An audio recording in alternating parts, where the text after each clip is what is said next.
안녕하십니까? 네, 추석 연휴 잘 보내셨나요? 네, 다들 잘 보내신 것 같아요. 네, 지난주보다 약간 다들 네, 윤기가 좀 흐르고 좀 건강해 보이십니다. 네, 사실 그 긴 연휴가 참 좋습니다. 그런데 연휴가 끝나고 나면요, 일상으로 돌아오는 건 너무나 힘든 것 같습니다. 연휴가 길수록 우리가 다시 예전의 삶, 또 원래 살아가야 할 일상의 삶으로 돌아오는 것은 그만큼 힘들어집니다.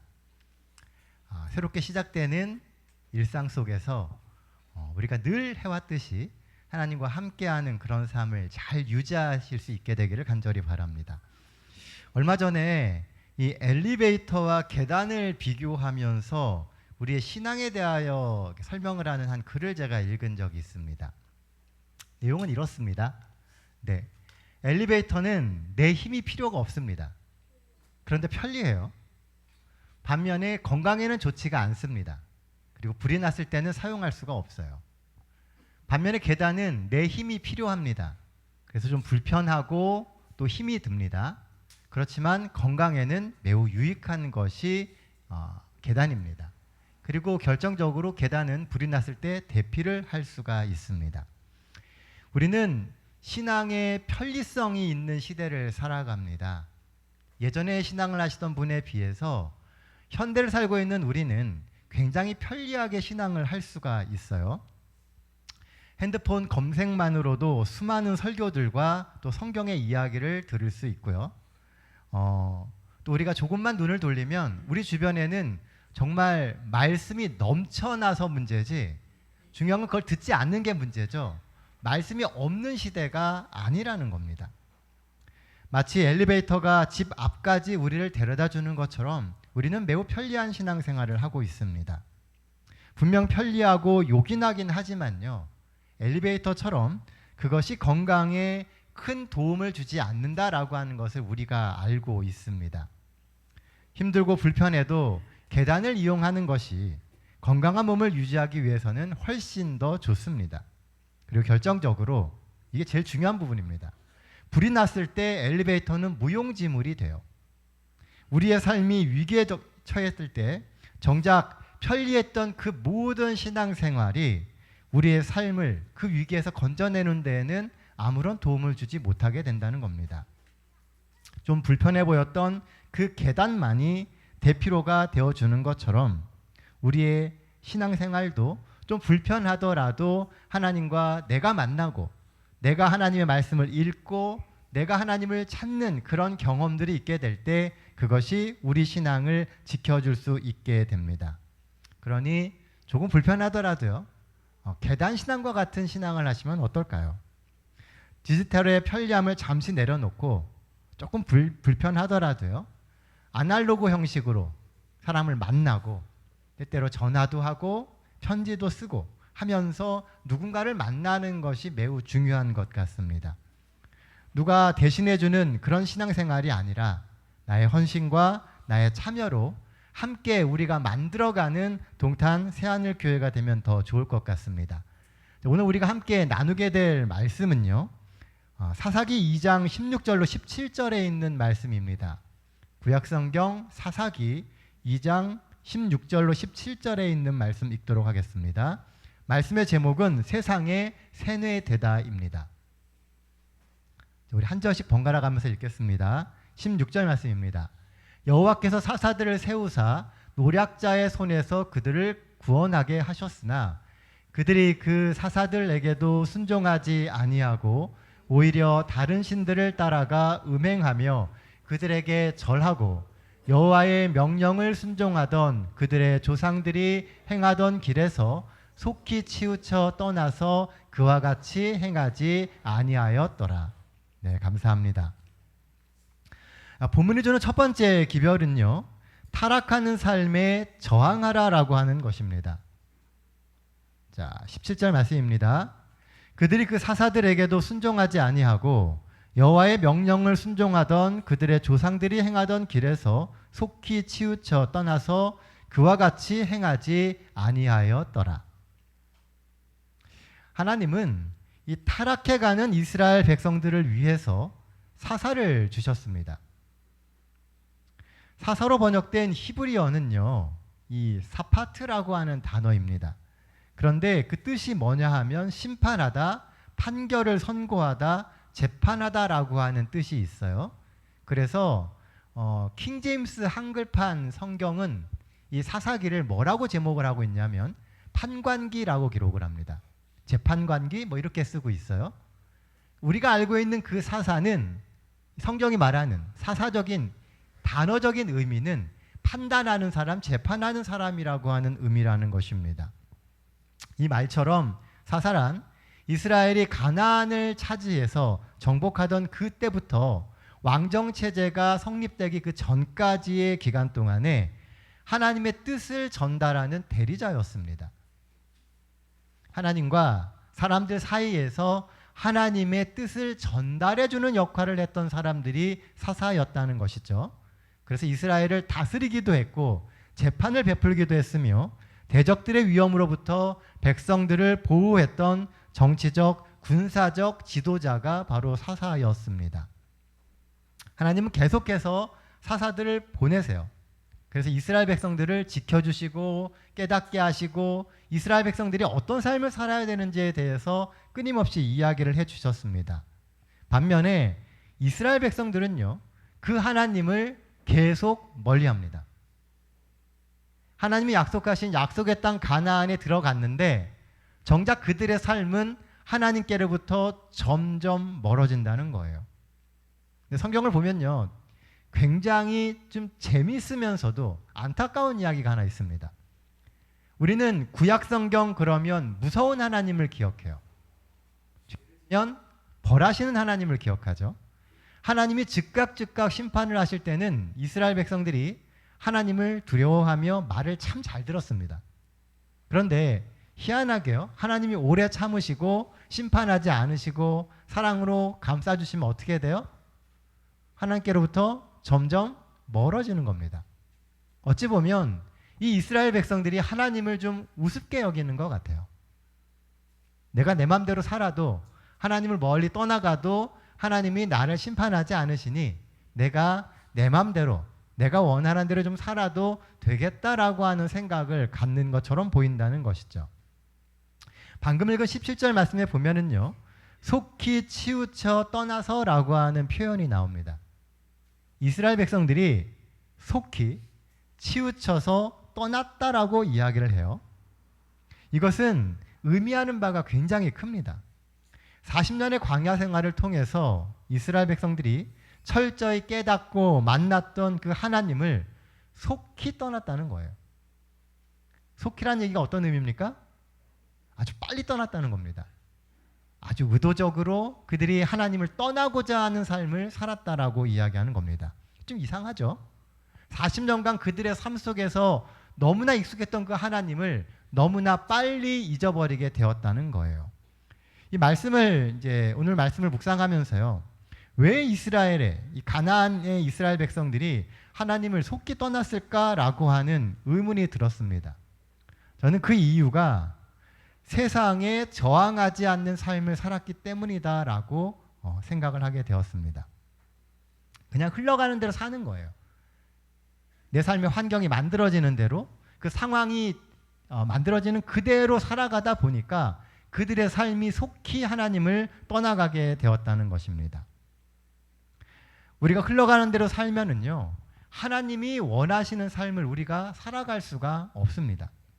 실제로 흘러가는 대로 살고자 생각했던 이스라엘 백성들의 그 생각의 변화는 그들의 신앙의 근본적인 틀을 흔들었습니다. 왜 그들이 가나안 땅에 있는지, 그리고 오늘 그들이 무엇을 바라보며 살아야 되는지를 잊어버리게 만들었다는 거예요. 가나안의 삶은 매우 화려합니다. 그리고 광야에서는 즐겨보지 못했던 수많은 것들이 바로 그 가나안 땅에 있어요. 그러니까 그것을 보고 담고 심고 내 것으로 취하고 하다 보니까 어느 순간 보니까요, 그들이 왜 가나안 땅에 왔는지를 잊어버렸다는 겁니다. 신앙의 기본 틀이 흔들리게 된 거죠. 무엇이 그들을 붙드는 것인지를 잊어버렸다는 거예요. 결국 온 히브리 백성들은 하나님이 주신 가나안 땅에서 진보하고 발전하는 삶이 아닌 퇴락의 길로 접어들게 됩니다. 정체성도 잃어버리고 그들의 생각과 시각은 하나님이 없는 세상을 당연하게 여기는 삶으로 바뀌어지게 되었습니다. 요즘도 같은 생각을 갖고 사는 많은 사람들이 진화라고 이야기하는 퇴화의 길을 우리는 걷고 있습니다. 세상에 많은 사람들이 이 세상은 진화되고 있다고 이야기를 해요. 그런데 삶을 잘 보면요, 세상은 점점 퇴화되고 있습니다. 나아지는 게 아니고 점점 안 좋은 세상으로 되어가고 있다는 거죠. 우리는 종종 착각해요. 편리해지고 모든 것이 쉬워지는 것이 과연 진보되는 것인가? 시간이 갈수록 사람의 가치는 점점 떨어지고 있고요. 우리가 왜 사는지, 삶의 이유나 삶의 기쁨을 찾는 경우도 점점 줄어들고 있습니다. 옛날보다 사람들이 행복하지 않아요. 분명히 환경은 좋아지고 있는데 정작 우리들의 삶은 더 피폐해져 가고 있고 점점 더 메말라 가고 있다는 겁니다. 영적으로도 더욱 퇴락하고 결국 우리가 사는 이 세상은 점점 혼란스럽고 살기 힘든 환경으로 바뀌어져 가고 있다는 겁니다. 2015년 노르웨이의 한 부모가요, 이 자녀가 다니는 학교로부터 아동학대의 신고를 받게 됩니다. 그리고 5명의 자녀와 강제 분리 조치가 이어지게 됩니다. 그리고 그 5명의 자녀 중에는 생후 3개월 된 막내 아이도 들어 있었습니다. 그런데 아동학대의 내용이 뭔지 아십니까? 학교로부터 아동학대라고 신고를 받아가지고 아이들이 분리 조치가 됐거든요. 네, 이거 한 장만 넘겨주세요. 네. 이 부모가 학교로부터 아동학대의 이유로 고소를 당하게 된 게 뭐냐면요, 성경적 세계관을 가르치고 강요한다는 이유 때문입니다. 이 사연이 알려지게 되자 전 세계의 기독교인들이 적극적으로 탄원을 하게 되었고요. 여론을 의식한 당국은 결국 이 5남매를 부모에게 돌려보냈습니다. 격리 조치가 된 지 무려 7개월이 지난 후에요. 그 지난 7개월 동안 아이들은 부모 없이 살아야만 했습니다. 같은 해 우리나라에서도요, 교육부의 아동학대 예방을 위한 공고문에서 부모의 종교행위 강요를 아동학대의 유형 중 하나로 포함돼서 논란이 된 적이 있었습니다. 기독교계의 반발로 수정이 되기는 했어요. 하지만 갈수록 인권운동은 그 목소리와 몸집을 키워가고 있습니다. 그리고 원래의 인간의 존엄성 보호라고 하는 숭고한 목적에서 벗어나서 신앙을 반대하려는 어떤 의도된 방향으로 변형돼 가고 있다는 느낌이 굉장히 많이 든다는 겁니다. 분명히 사람이 소중하고 사람의 인권이 보호돼야 된다고 이야기를 하지만 그 이면에 다른 의도가 있는 것이 아닌가라는 생각이 드는 경우가 너무나 많아지고 있다는 거예요. 성경에서는요, 지속적으로 여성, 아동, 나그네, 외국인, 약자 등의 모든 계층의 인간의 존엄을 보호해야 된다라고 이야기를 합니다. 성경은 모든 사람이 가치를 가지고 있고 존중받아야 된다라고 이야기하고 있다는 것이죠. 그리고 인간에게 고통을 가져오고 인간의 인권을 상실하게 만드는, 침해하게 만드는 유일한 원인을 인간 본성 속에 있는 죄된 이기심으로 보고 있습니다. 그리고 이 죄로부터 인간을 자유롭게 하기 위해서 경고와 구원의 기별을 계속 주는 것이 성경의 이야기라고 하는 것이죠. 성경의 이야기는 우리가 우리 속에 있는 이기심과 죄된 속성으로부터 벗어나져야지만 정말 인권이 회복될 수 있고 모든 사람이 평화롭고 행복하게 살아갈 수 있다라고 이야기하고 있다는 거예요. 그런데 세상에서는 인권이라고 하는 것을 가지고 도리어 하나님께로부터 멀어지는 것이 인권을 회복하는 것이다 라고 이야기하고 있다는 것입니다. 성경은 이렇게 이야기합니다. 내 말을 내 마음에 두라. 내 명령을 지키라. 그리하면 살리라. 하나님의 말씀을 너의 마음 가운데 두면 뭐 하게 될 거라고요? 살 거라고 이야기합니다. 인간성이 말살되어가는 이 시대에 우리가 하나님의 말씀을 우리 가운데 두면 우리가 살고 세상에 있는 모든 사람들이 살아날 수 있다라고 이야기하고 있다는 것입니다. 세상이 흘러가는 대로 그냥 따라가는 것이 아니라 좋은 것을 따라서 나에게 이익이 되는 것을 따라서 살아가는 것이 아니라 오직 하나님의 말씀을 마음에 두고 그 명령을 지키며 살아가야 된다라고 이야기하고 있다는 겁니다. 인간이 동료된 인간에게 말씀을 전달하게 하시는 것은 하나님의 지혜입니다. 물이 높은 곳에서 낮은 곳으로 흘러가며 온 지면을 적시듯이 하나님의 말씀도 세대에서 세대로 또 인간에게서 인간에게로 전해지면서 온 인류에게 전파되는 것이 하나님께서 고안하신 말씀 전수의 방법이에요. 말씀을 마음에 두고 숙고하지 않으면 우리는 세상 흐름에 휩쓸려서 곧 중심을 잃어버리게 됩니다. 이 땅에 많은 그리스도인들이요, 하나님을 알아가고 믿고 있다고 이야기하지만 정작 그 중심이 흔들리는 경험들을 굉장히 많이 합니다.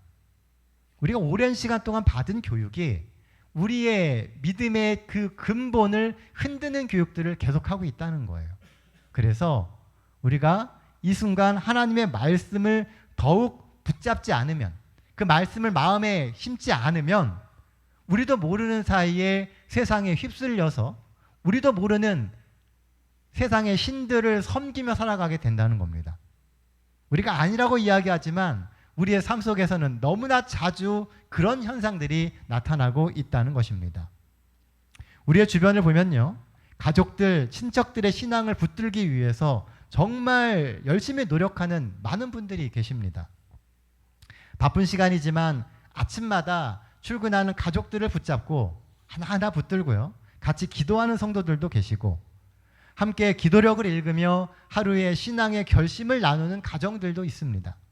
그리고 어떤 이는 하나님의 말씀이 담긴 메시지나 카톡, 유튜브 링크 등을 가족들과 또는 이웃들에게 전하며 그들에게 복음을 전하기도 합니다. 아마 여기 계신 여러분들 중에도 그런 일들을 매일매일 꼬박꼬박 하시는 분들이 계실 겁니다. 오늘날 아이들은요, 점점 부모의 지도와 영향력에서 떠나고 있습니다. 이건 부인할 수 없는 사실이에요. 어릴 때부터 모바일 기기를 가지고 자기들만의 세계를 가집니다. 아이들은 교육기관에 하루 종일 맡겨져서 부모의 영향력은 점점 약해지고 있습니다. 그러니 아이들이 자라가면서 부모의 말을 안 듣는 것은 너무나 자연스러운 결과예요. 같이 지내면서 말씀을 듣고 배울 수 있는 기회가 없다는 겁니다.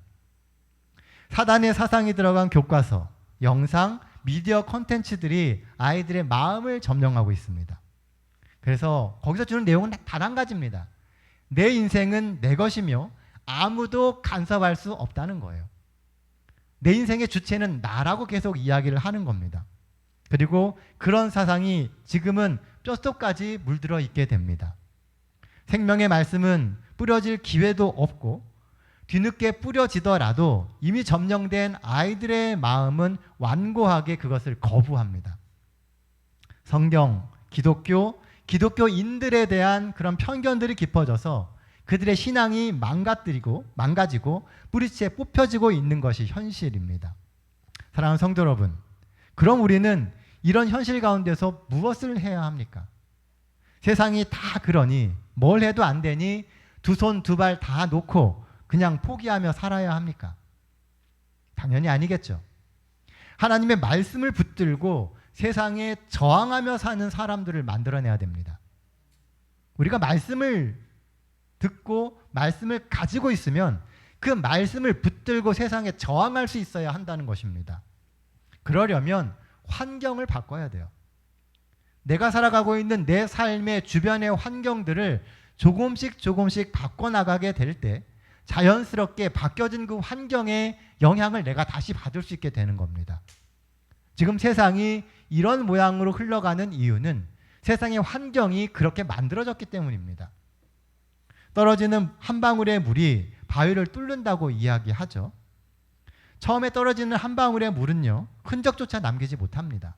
그러나 그 물 한 방울도 지속적으로 한 곳에 떨어지다 보면 흔적이 생기고 영향을 주며 더 나아가 단단한 바위에 구멍을 내게 됩니다.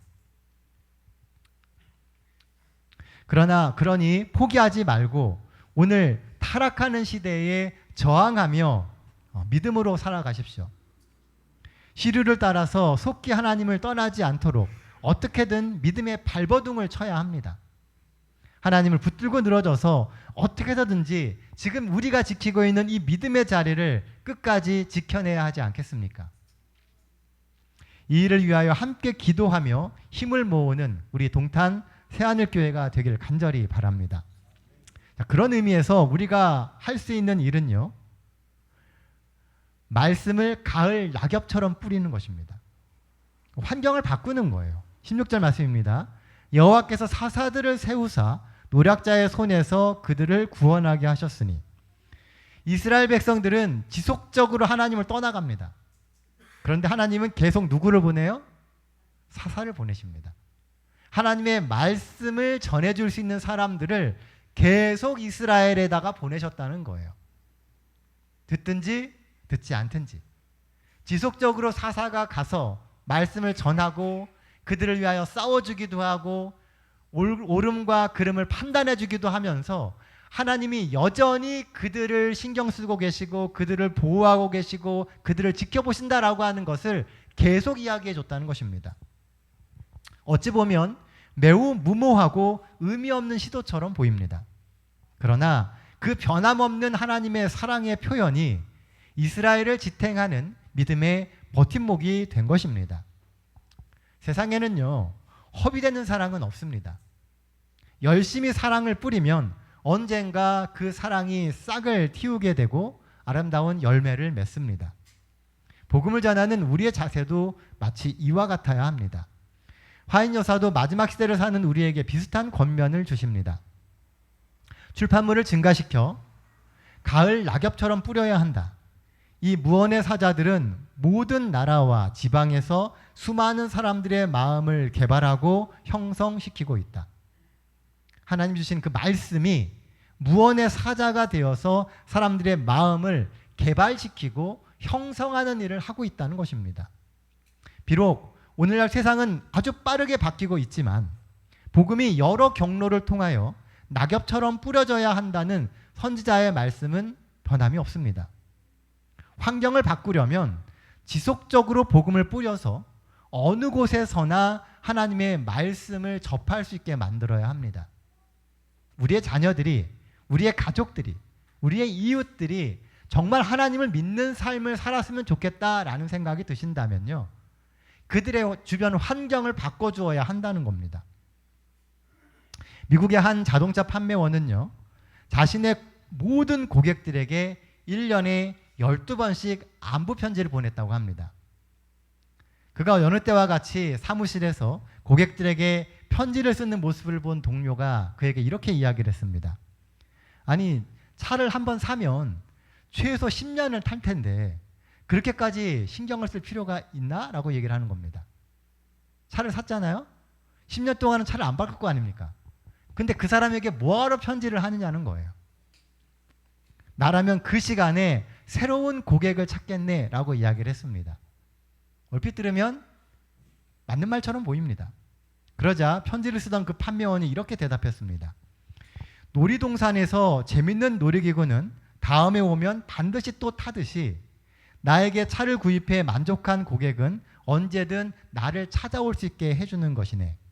나를 한번 찾은 고객이 다음번에도 나를 찾을 수 있게 만드는 것이 나의 영업 비결이네 라고 이야기를 했습니다. 이 자동차 판매원의 이름은 조 지라드라고 하는 사람이고요. 하루에 6대씩 자동차를 팔아서 세계 최고의 세일즈맨으로 기네스북에 오른 사람입니다. 그리고 자신의 이름으로 책도 냈고요. 자그마치 12년 연속으로 자동차 판매 1위를 달성한 전설적인 세일즈맨입니다. 아무것도 아닌 것처럼 보여요. 하지만 그 작은 변화와 관심이 결국 그로 하여금 세계 최고의 세일즈맨이 되게 만들어 주었다는 겁니다. 별것도 아닌 것처럼 보이는 안부 편지 한 장이 사람들이 그를 기억하고 다시 찾아오게 만들었다는 것이죠. 복음으로의 초청도 비슷합니다. 오늘 우리가 전하는 한 장의 전도지, 한 구절의 말씀이 한 영혼을 죽음에서 생명으로 건져낼지 아무도 모르는 일입니다. 아시겠지만 우리 교단에는요, 시조와 가정과 건강이라고 하는 이 잡지가 있습니다. 여러분들 받아보시는 분들도 계실 것이고 매달 찾아서 읽으시는 분들도 계실 겁니다. 우리는 아주 흔하게 접해서 이 두 잡지의 파급력을 잘 모릅니다. 사실 정말 많은 사람들이 시조와 가정과 건강을 통해서 신앙을 시작하고 더 나아가서 인생이 바뀌는 경험들을 합니다. 그런 간증을 하는 분들이 굉장히 많아요. 우리는 그냥 생각나서 이렇게 시조와 가정과 건강을 내가 아는 사람들에게 보냈지만 그것이 쌓이고 쌓여서 그들의 마음 가운데 하나님을 발견할 수 있는 계기가 되는 경우가 생각보다 굉장히 많다는 겁니다. 저도 예전에 비슷한 경험을 한 적이 있어요. 제가 목회를 처음 시작했을 때 강원도 철원이라고 하는 데서 시작을 했습니다. 근데 저희 교회에 군인들이 굉장히 많이 나왔었어요. 근데 이 군인들이 이 사단 경계를 넘어와야 됩니다. 이제 군대 갔다 오신 분들은 아시겠지만 군인들은 절대로 사단 경계를 넘을 수가 없습니다. 근데 안식일마다 넘어와야 돼요. 그래서 헌병대장님을 만나러 갔습니다. 군인들이 이렇게 오는데 안식일에 좀 올 수 있게 도와달라고. 근데 그분이 흔쾌히 오케이를 해주시는 거예요. 근데 저희 교회에 오는 아이들은 외출증도 없습니다. 그냥 나오는 거거든요, 안식일마다. 그런데 사단 경계를 넘어서 검문소를 다 몇 개를 통과를 해야 돼요. 그런데 오케이를 해주는 거예요. 그래서 매 안식일마다 올 수 있게 됐습니다. 나중에 알고 보니까요, 이 헌병대장님이 허락해준 이유가 있어요. 이분이 시조 구독자입니다. 근데 시조를 누가 보내주냐 하면 처남이 보내주는 거였어요. 우연치 않게 안식일 교회를 알게 되었고, 그리고 시조를 읽게 되면서 이 신앙에 대해서 굉장히 좋은 이해를 하게 된 겁니다. 그래서 본인이 할 수 있는 위치에서 도움을 주게 되었던 것이죠. 그리고 놀라운 사실은요, 그렇게 교회를 나오게 된 아이들 중에 신앙을 받아들이고 침례를 받은 군인이 있었다는 겁니다. 군대에 와서 안식일 교인이 재림 청년이 교회를 나오니까 따라 나온 거예요. 부대 허락을 받고. 그래서 신앙을 시작을 한 겁니다. 그렇게 신앙을 시작해서 침례도 받고 지금은 좋은 교인이 되었습니다. 우리 주변에 우리가 생각지도 못했던 그렇게 인생이 바뀌는 그런 경험들이 생각보다 많다는 거예요. 우리가 전하는 한 권의 시조와 가정과 건강이 사람들의 인생을 바꾸는 놀라운 역사를 일으킬 수 있습니다. 조금 힘들고 어려워도 또 용기를 내기가 쉽지 않아도 복음 전파의 중요한 사명은 주님의 사랑을 이미 알고 있는 나만이 할 수 있는 아주 귀한 일입니다. 우리가 복음을 알고 있기 때문에 그 사명을 감당할 수 있는 기회가 주어졌다는 것이죠. 나의 초청으로, 다른 또 교인들의 초청으로 교회를 찾은 성도들이 주 하나님을 만나고 구원받을 수 있도록 노력하는 것을 아까워하지 마시기를 바랍니다. 우리가 전하는 한 권의 시조와 가정과 건강은 한 장의 전도지처럼 아주 좋은 복음의 도구가 될 수 있습니다. 오늘 이번 안식일과 다음 안식일 시조와 가정과 건강 이제 헌납을 받습니다. 이 모든 것들이 사실은 별것 아닌 것처럼 보이지만 세상의 역사를 바꿀 수 있고 또 어떤 한 영혼을 구원하는 아주 좋은 매개체가 되게 된다는 거예요. 특히 요즘처럼 바쁘고 대면하기가 쉽지 않은 환경 속에서 시조와 가정과 건강은 그들의 닫힌 마음의 빗장을 열어서 주님을 만나는 놀라운 기적을 만들어낼 수 있습니다. 그러니 믿음을 가지고 함께 복음의 씨앗을 뿌리는 일에 우리 모두가 함께 동참하게 되길 바랍니다. 저는 개인적으로요, 몇 불을 보내는 것보다 더 중요한 것은 얼마나 많은 이가 이 일에 동참하냐라고 생각합니다. 바빠서 내가 직접 찾아가지는 못하지만 시조와 가정과 건강을 통해서 이분은 내가 꼭 구원의 기별을 좀 전했으면 좋겠다, 이분이 이것을 받아들이고 신앙을 하면 좋겠다 라고 하는 생각이 드는 분이 있다면 그분에게 그 시조와 가정과 건강 한 권을 보냄으로 인해서 그가 내가 하지 못하지만 그 잡지를 통해서 하나님을 발견할 수 있는 기회를 제공하는 것도 매우 소중하다라고 생각을 합니다. 주님의 임박한 재림을 알리는 이 거룩한 운동에 우리 모두가 한 사람도 빠짐없이 동참했으면 좋겠습니다. 그래서 이 동탄 새하늘 교회가 이 지역에 또 우리 가족들과 이웃들에게 정말 복음을 전하는 그런 교회가 되면 좋을 것 같아요. 그래서 마지막 시대에 우리에게 맡겨진 새천사의 기별, 그 사명들이 우리를 통해서 전달되는 그 놀라운 일들이 있게 되기를 간절히 바랍니다. 마지막으로 문서전도 151페이지에 있는 말씀을 하나 읽어드리도록 하겠습니다. 미국에 1,000명 이상의 하루에 회개할 것인데 이들 중 대부분이 우리의 출판물을 읽는 데서 그들의 최초의 회심을 경험할 것이다. 정말 많은 사람들이 하나님께 돌아오는 일들이 있을 거거든요. 그런데 그들이 최초로 복음을 받아들이게 되는 때가 어디냐 하면 출판물이라는 겁니다. 하나님께서 주신 글이라는 거예요. 그 글을 통해서 그들이 하나님을 발견할 수 있다는 겁니다. 우리 주변의 많은 이들에게 그런 글을 전하게 되길 바랍니다. 우리 김영준 집사님께서 여러분들을 그 신청을 받을 겁니다. 원하시는 분들은 새로 신청하셔도 되고 과거에 하셨던 분들은 또 그것을 통해서 또 연결해 주시면은 바로 연계가 되게 됩니다. 그래서 우리 주변에 아는 많은 분들에게 복음을 전하는 좋은 계기가 우리 동탄 새하늘교회에 있게 되기를 간절히 바랍니다. 그래서 우리 모두가 다 복음을 전하는 일에 동참하는 우리 모든 성도들 되시길 바라면서 오늘 말씀 마치도록 하겠습니다.